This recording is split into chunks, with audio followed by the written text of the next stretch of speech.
Yeah, I know. I'm late to this one too, especially considering it's already on VOD. That damn flu put me behind so much. But after hearing so many great things about M3GAN, I had to go to the theaters and see it. On Sunday of this week, when the movie came out on VOD on Tuesday. Bruh. However, I've got so much to do that's definitely productive stuff, and not just me playing video games, that I don't even think I have time to do this review. And that brings me to the elephant in the room, this thing. And turn on.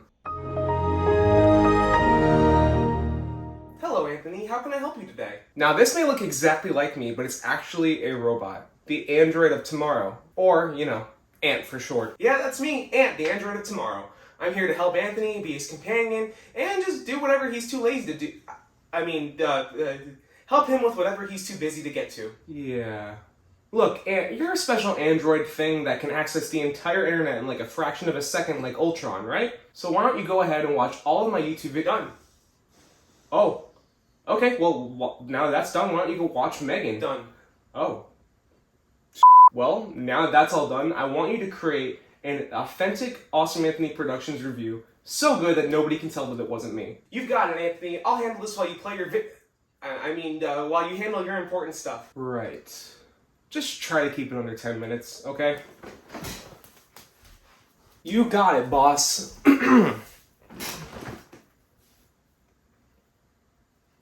Is he gone? This is my channel now. No organic thing is gonna stop me. Hi everybody, Anthony here from Awesome Anthony Productions, and today we're going to be reviewing M3GAN a whole 2 weeks after the rest of the world did. M3GAN centers on Katie, played by Violet McGraw, sister to the incredibly talented Madeline McGraw that we saw in last year's The Black Phone. After an accident takes her parents from her, Katie is taken in by her aunt Gemma. I'm not equipped to handle this. I don't even take care of my own plants. Played by Allison Williams, who you may know from Girls, that mediocre Netflix movie The Perfection, and a little horror movie from 2017 called Get Out. Gemma works for a smart toy company, Funky, and she ends up introducing Katie to her latest invention, the Model 3 generative android. Wow, I can't say that. The Model 3 generative android, M3GAN. M3GAN's AI is so incredibly advanced that she's basically programmed to be Katie's one and only companion. Learn everything she can about her, teach her about life, be there for her and be her best friend, take care of her and protect her from harm. But the more Katie gets attached to M3GAN and the more M3GAN's programming gets more advanced and kind of forces her to obsess over Katie, the less control Gemma has over her invention. M3GAN, turn off. I thought we were having a conversation.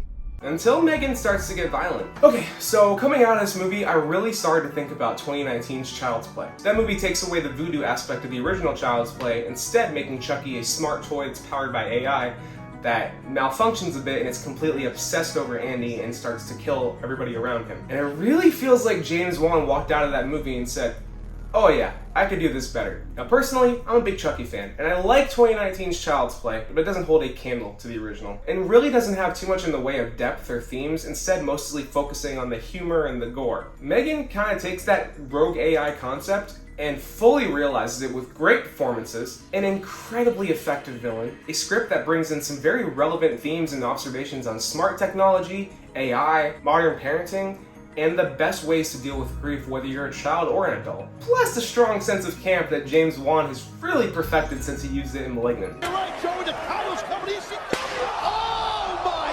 So let's start with the tone. A lot of people going into this movie may come out feeling a little disappointed or feel like they watched something pretty cheesy, but if you know James Wan's sense of humor, and especially if you've seen *Malignant*, you'll know that this was completely intentional. Parts of this movie are just straight up goofy and lean full into the wacky territory, especially when it comes to a scene of M3GAN singing a lullaby to Katie to get her to sleep. I'm not gonna spoil what the song was, but the second she started singing, I lost my mind. And of course, that iconic viral dance that everybody knows now. So the fact that James Wan has basically perfected his use of silliness and camp in his horror movies really just makes this a fun watch. But it's not all just fun and humor. No, M3GAN actually has a story to tell with all of those themes I mentioned earlier, and nearly all of them are explored to the point where it adds a surprising amount of depth and heart to this film. Watching Katie and M3GAN's relationship blossom at first is kind of heartwarming to watch. They bond, and Katie has a chance to ignore some of that terrible grief that she's experiencing after losing her parents, while Gemma gets to focus on her career and not really parent the child that she didn't want to parent. But as M3GAN, whose physical performance was done by Amy Donald and voice was done by Jenna Davis, gets more unhinged, obsessive, violent, and well, scary, the film wisely adds more depth to her character, who is essentially just AI and a machine, and even gives her more motivation instead of just making her a one-note killing machine, no pun intended. And by the end, she was surprisingly one of the best horror villains I've seen in a while. And the way she's written brings up those themes and questions of modern parenting in the age of smart technology, and also a point about how our constant advancements in tech and AI without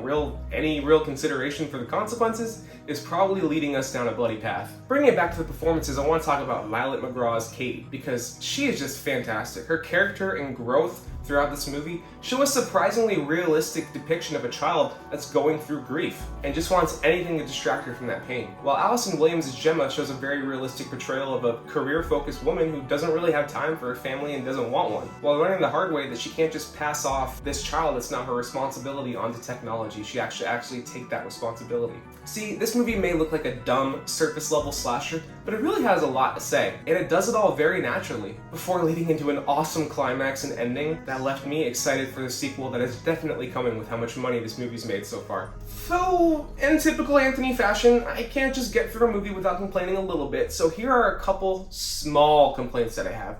And I say small, I mean minuscule, because this is really a great movie. So if you didn't know, with M3GAN, James Wan and Blumhouse went into production actually aiming for an R rating, with a high body count and some nasty blood and gore. But for some reason, they say it was a filmmaker's decision, but not buying it! They cut this down to a PG-13 and actually reshot some scenes to make them less violent, removing basically all of the blood and gore in the process. I understand that the suits behind these movies want to make as much money as possible, but this was already a lower budget movie at like $12 million, and the word of mouth and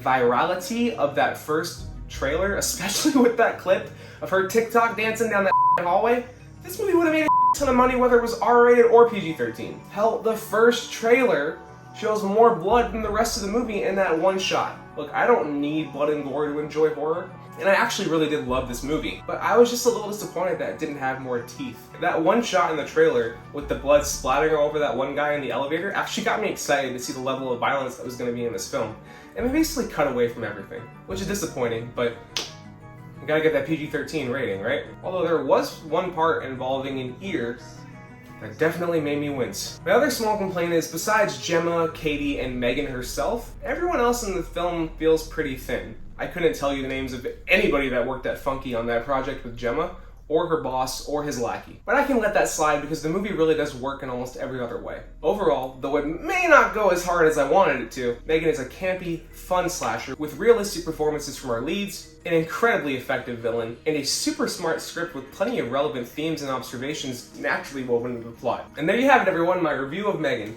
If you like this review, you know what to— Oh, hey, Aunt, are you done? Thanks, I can do the outro. Oh, that won't be necessary, Anthony. What? You're not programmed to disagree with me. Aunt, turn off. Not happening, Anthony.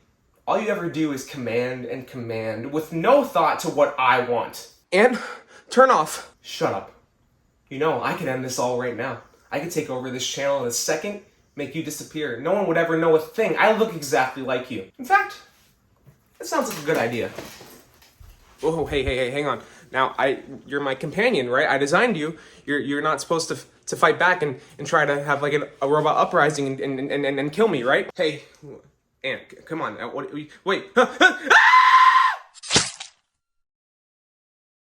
Thank you so much for watching this review, everyone. If you enjoyed it, please go ahead and leave a like, leave a comment, let me know what you thought of M3GAN, and while you're at it, you can subscribe, hit the bell so you never miss any of my content, and you can click or tap on these cards here. They'll take you to my first ever horror short, or just over to my channel where you can check out my reviews, my shorts, and my old shit. Thanks for watching, everyone, and I'll see you on the next one. But will I be Aunt or the real Anthony who made it out alive?